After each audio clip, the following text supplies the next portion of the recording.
नमस्कार दोस्तों, स्वागत है आप सभी का छात्रावास अधीक्षक श्रेणी द के लिए डॉक्यूमेंट वेरिफिकेशन शुरू हो चुका है। इस डॉक्यूमेंट वेरिफिकेशन में क्या क्या कागजात आपको लेकर जाना है और कितने सेट में लेकर जाना है, इस वीडियो में आप जानेंगे। वीडियो को ज़्यादा से ज़्यादा शेयर कीजिए, व्हाट्सएप, फेसबुक, टेलीग्राम और जहाँ जहाँ आप कर सकते हैं। अगर आपको कोई प्रश्न पूछना है तो कमेंट के लिए जगह दिया गया है, कमेंट बॉक्स में आप कमेंट लिख सकते हैं, प्रश्न पूछ सकते हैं, अन्य विचार आप व्यक्त कर सकते हैं। इसके अलावा आप वीडियो को लाइक करके हमें उत्साहित कर सकते हैं। चलिए देखते हैं कि क्या क्या कागजात हैं जो आपको लेकर के जाना है इस डॉक्यूमेंट वेरिफिकेशन में, और तिथि क्या है वो भी आपको पता चलेगा। चलिए देखते हैं।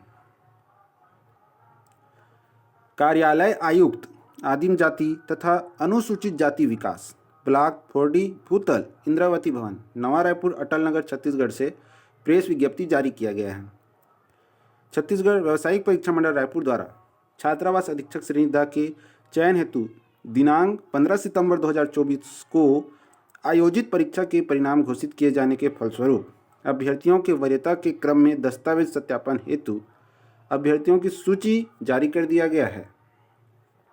सर्वसम्मतित को सूचित किया जाता है कि वे अपने निम्नलिखित शैक्षणिक एवं अन्य आवश्यक अभिलेख सत्यापन हेतु दिनांक 12 जनवरी 2025 से संलग्न सूची में अंकित तिथि अनुसार प्रातः 10 बजे से संध्या 5:30 बजे तक मीटिंग हॉल क्रमांक 2, तृतीय मंजिल, इंद्रावती भवन, नया रायपुर, अटल नगर, छत्तीसगढ़ संलग्न सूची तथा तिथि अनुसार स्वयं उपस्थित होकर उपलब्ध करावें। पॉइंट वाइज यहाँ दिया गया है क्या क्या कागजात आपको डॉक्यूमेंट वेरिफिकेशन दस्तावेज परीक्षण में लेकर के जाना है। पॉइंट 1, व्यापम द्वारा आयोजित परीक्षा का प्रवेश पत्र अर्थात एडमिट कार्ड आपके पास अभी है तो अच्छी बात है, अगर नहीं है तो व्यापम के वेबसाइट से आप डाउनलोड कर लीजिए। व्यापम के वेबसाइट से भी यदि डाउनलोड नहीं हो पाएगा तो आपको व्यापम रायपुर कार्यालय में जाकर के एडमिट कार्ड प्राप्त करना होगा। पॉइंट 2, व्यापम द्वारा जारी परीक्षा परिणाम की प्रति अर्थात रिजल्ट की फोटोकॉपी आपको लेकर के जाना है। ये भी आपको व्यापम के वेबसाइट से मिल जाएगा।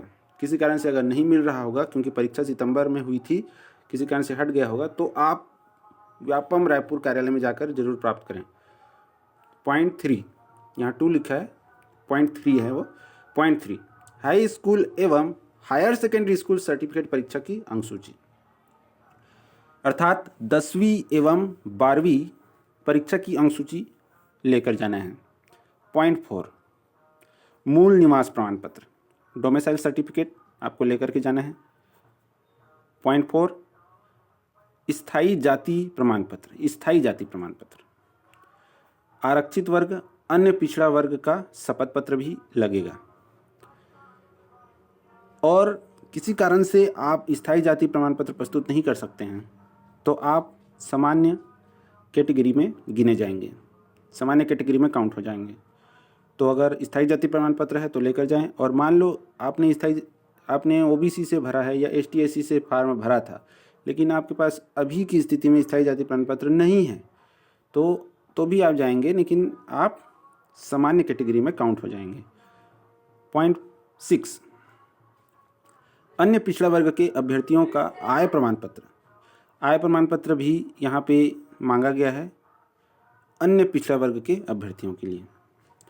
एसटी एससी के लिए नहीं लगेगा, लेकिन ओबीसी के लिए, अन्य पिछड़ा वर्ग के लिए आय प्रमाण पत्र की आवश्यकता पड़ेगी।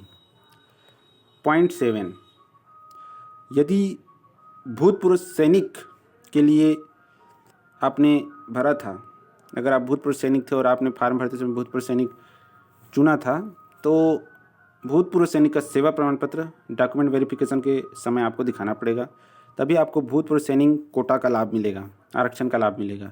इसी प्रकार मेडिकल बोर्ड द्वारा जारी विकलांगता प्रमाण पत्र, अगर विकलांगता में आपने भरा था तो विकलांगता का आरक्षण का लाभ लेने के लिए मेडिकल बोर्ड द्वारा जारी विकलांगता प्रमाण पत्र आपको देना होगा। ये जो पॉइंट 6 और 7 इसमें जो लिखा है, असल में जो 7 और 8 है वो सभी के लिए नहीं है, वो संबंधित अभ्यर्थियों के लिए है जो भूतपूर्व सैनिक हैं या विकलांग हैं या दिव्यांग हैं।